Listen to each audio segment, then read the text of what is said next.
তো আমি কলেজ থেকে এসেছি, আমি প্রফেসর। কি খবর? বলে আমি স্কুল ভিজিট করতে এসেছি, ছেলে মেয়েদের পরীক্ষা নেব। তাই হবে? কবে? আজই? বলে না না, আগামী সোমবার। ঠিক আছে। কলেজের প্রফেসর চলে গেল। হেডমাস্টার ছেলে মেয়েদেরকে ডেকে বললো, ও বাবারা, ও ছেলেরা মেয়েরা, শোনো বাবা, একটা মানিজ্যতের ব্যাপার, সম্মানের ব্যাপার। স্কুলে যদি সুনাম হয় তো তোমাদেরও সুনাম, আমাদেরও সুনাম, দেশেরও সুনাম। তো একটা কাজ করো বাবারা, ছেলেরা মেয়েরা একটু ভালো করে পড়াশোনা করে তো শোনা। ঠিক আছে। আর ওই স্কুলের ভিতরে সব থেকে গভেট মার্কা ছেলে, কি নাম? কালু। বলে এই খবরদার, তুই জানি স্কুলে সোমবার আসবি নি। বলে ঠিক আছে। ও মাল করিয়ে দিকে সবারই আগে চলে গেছে। গিয়ে দেখছে তালা মারা, কি করবে বাবা, জানালা ভেঙে ঢুকেছে বাপ। দিয়ে এখন টেবিল আছে, টেবিলের তলে সাতপাঠে শুয়ে আছে, কেউ যেন ধরতে না পারে। হেডমাস্টার এলো, ছেলে মেয়েরা এলো, কলেজের প্রফেসর এলো, এসে বলছে কলেজের প্রফেসর, এই ছেলেরা, এই মেয়েরা, পড়াশোনা করেছ? বলে খুব করেছি। তো বলো তো বাবা, একই জিনিস বিভিন্ন নামে ডাকে, তো সেই জিনিসটার নাম কি? হেডমাস্টার বলছে, আল্লাহ, আমি তো নিজেই জানি না, তোমার ছেলেরা কি করে বলবে? হ্যাঁ, এক রুল পারে না, দু রুল পারে না, তিন রুল পারে না, চার রুল পারে না, পাঁচ রুল পারে না, কেউ পারে না। তো কলেজের প্রফেসর বলছে কেউ পারবে না, কেউ নাই। তো বেঞ্চের তল থেকে হাত বের করে বলছে আমি পারবো স্যার। কেউ? কালু বলে, এই কালু, এই তুই নিচে শুয়ে কেন? উঠ উঠ উঠ উঠ উঠ উঠ। তুই পারবি তো নিচে শুয়ে কেন?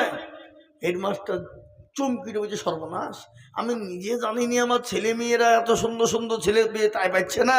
আর এই বেটা লেখাপড়া করে নাই, গভেট, মারামারি হোড়াহড়ি ফাটাফাটি লড়াই করে বেড়ায়, আর ওই বেটা বলছে আমি পারবো। বলে পারবেই তো? বলে হ্যাঁ। বলে খুব সহজ। বলতে হলে? বলে সেটা হলো মাথার চুল। কি? মাথার চুল। কলেজের প্রফেসর চমকিতে বলছে চুল? হ্যাঁ, আমি জানি নদী, আর বেটা বলছে চুল। তার মানে কি গো, নদীকে বিভিন্ন নামে ডাকে না? কেউ বলে যমুনা, কেউ বলে ভাগীরথী, কেউ বলে গঙ্গা, কেউ বলে নদী, কেউ বলে পুকুর, কেউ বলে মাইঠাল, কেউ বলে সমুদ্র, কেউ বলে সাগর। কেউ বলে না? বলে না, জোরে বলুন। কেউ বলে পর্দা বলে, কেউ বলে ভৈরব। এই যে ভৈরব এখানে আছে না, এইটা ভৈরব না? ভৈরব নদীলা। হ্যাঁ, মেলা রকমের ডাকে বাবা। তুই বেটা বলছে চুল। বলে আর কি? বলে আর একটু নিচে নামলে চোখের ভরু। বলে আর কি? বলে আর একটু নিচে নামলে মুছ। বলে আর? বলে আর একটু নিচে নামলে দাড়ি। বলে আর কি? বলে আর একটু নিচে নামলে বুকের চেয়ারি। হেডমাস্টার জোড় হাত করে বলছে, বেটা কালো যদ্দুর নেমেছিস আর নামিসনি, এখনো সমাজে চলবে। তো আমাদের দেশের ছেলেরা মেয়েরা এরা নামতে নামতে এমন পর্যায়ে পৌঁছে গেছে বাবা, কোনটা বলি আর কোনটা রাখি আর কোনটায় এই দুঃখ রাখি সেটা বুঝতে পারছিনি বাপ। দেশের পরিস্থিতি পরিকাঠামো বড় খারাপ। তারপরেও যদি এই জাতি বাজার না ছাড়ে, এই জাতি যদি মেলা না ছাড়ে, এই জাতির তো সামনে যে দিন আসছে আরো দুর্দিন নেমে আসছে বাবা। পৃথিবীর সব থেকে নিকৃষ্ট জায়গা কোথায় জোরে বলুন তো দেখি, আরো জোরে বলুন। বাজার। পৃথিবীর সব থেকে নিকৃষ্ট জায়গা হলো বাজার। কিন্তু এই বাজারকে সব থেকে প্রাধান্য দিল কারা? মুসলমানেরা। এ বাবা, আজকে এত বড় বড় মেলা এই মুসলমানদের জালসাতে হচ্ছে, আর আমাদের ছেলেরা মেয়েরা ওই ফুটপাতে খাওয়ার জন্য তারা ঘুরে বেড়াচ্ছে। এরা কপাল পোড়া ছাড়া কি হতে পারে জোরে বলুন? তেঁতুলিয়া গধিয়ার জন্যে, কাকসার জন্যে। এ বাবা, বিরাট বড় বাজার লালবাগ। আর একটু আগে চলে গেলে বড় বাজার সদর টাউন বহরমপুর, নাকি আছে না নাই? হ্যাঁ, তাহলে এত বড় বড় দোকান, এত বড় বড় বাজার থাকতে এইখানে ওই ফুটপাতে ধুলুবালি রাস্তা দিয়ে যাচ্ছে, খাচ্ছে। আর ওই বাবা ফুচকা, আর কি বলে কি ফুচকা, ভাই মেয়ে ছেলেদের ফুচকা খাওয়াতে গেলে তো আরো মজা। ছি ছি ছি ছি।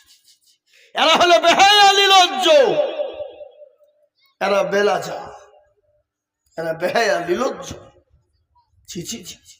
আজকে কোরআনের মজলিসে লোক নাই, দিনের মজলিসে লোক নাই, হাদিস কোরআনের জায়গায় লোক নাই, বাজারে কিন্তু জায়গা নাই। এই তো অবস্থা আমাদের।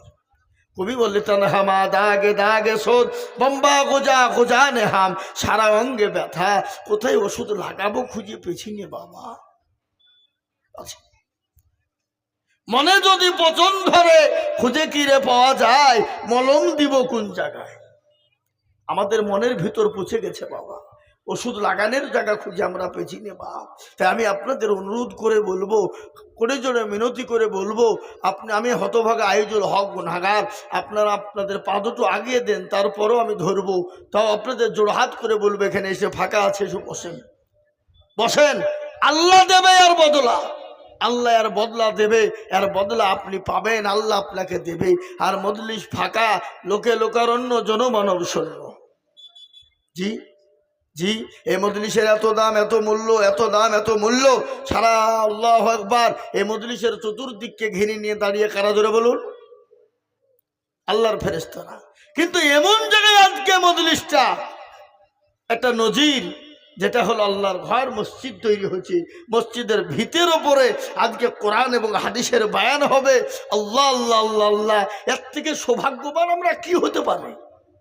জি, কি হতে পারি? তাই আমি আপনাদের অনুরোধ করে বলবো বাবা, এই মজলিসে রহমতের ফেরেশতা দিয়ে ঘেরা, আল্লাহ রাব্বুল আলামিনের দরবারে এই ফেরেশতারা চলে যাবে। আল্লাহ তো সব জানে, না জানে না? কি বলছেন আপনারা? কি করে জানে না? না আপনাদের এই গ্রামে জালসা হয়েছে, আল্লাহর কোনো নখদর্পণে নাই নাকি?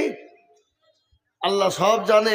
তারপরে বলে কোথায় ছিলি? বলে আল্লাহ ও এই গ্রামে গিয়েছিলাম। আল্লাহ বলে তাই নাকি? তো বলে হ্যাঁ। তো কি খবর? বলে আল্লাহ দেখলাম তোমার বান্দা বান্দিরা মজলিসে বসা। বলে কেন? বলে জাহান্নামের ভয়ে আর জান্নাতের আশাতে। তো আল্লাহ বলবে তারা কি জান্নাত জাহান্নাম দেখেছে? বলেন না, যদি দেখতো আল্লাহ দুনিয়াতে, যদি জান্নাত জাহান্নাম দেখতে পেত, তো দুনিয়ার সমস্ত কাজকর্ম ফেলে দিয়ে তোমার গুণগানে তারা লিপ্ত হয়ে যেত। আল্লাহ বলে শোন, ওই মজলিসে যারা এসে গেল, বসে গেল, আমি আল্লাহ তাদের জীবনের গুনাহগুলো ক্ষমা করে দিয়ে, তাদের পাপকে মাফ করে দিয়ে, তাদের জন্য জাহান্নামকে হারাম করে দিয়ে জান্নাতকে ওয়াজিব করে দিলাম। জোরে বলুন সুবহানাল্লাহ। আর তো জোরে বলুন সুবহানাল্লাহ। আল্লাহ এত বড় দয়ালু বাপ, আল্লাহ এত বড় দয়ালু। আল্লাহ তার বান্দাকে এতটাই ভালোবাসে, কতটা? মা তার ছেলেকে যত না ভালোবাসে, তার 99 গুণ বেশি ভালোবাসেন কে? জোরে বলুন কে? আল্লাহ তো কত ভালোবাসে বাবা। আর 1 ভাগ ভালোবাসার জন্যে মা তার ছেলের জন্য জীবন দিয়ে দেয়, এরকম মা পৃথিবীর জমিনে আছে না নাই? কথা কন না কেন? সন্তানের জন্য মা জীবন দিয়ে দেয়, এরকম মা পাওয়া যাবে না? যাবে না?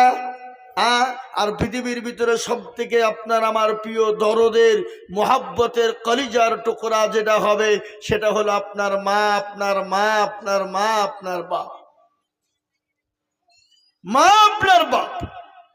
তার জন্যই তো পেয়ারা নবী সাল্লাল্লাহু আলাইহি ওয়াসাল্লামের দরবারে একজন সাহাবা এসে বললেন, ইয়া রাসূলুল্লাহ,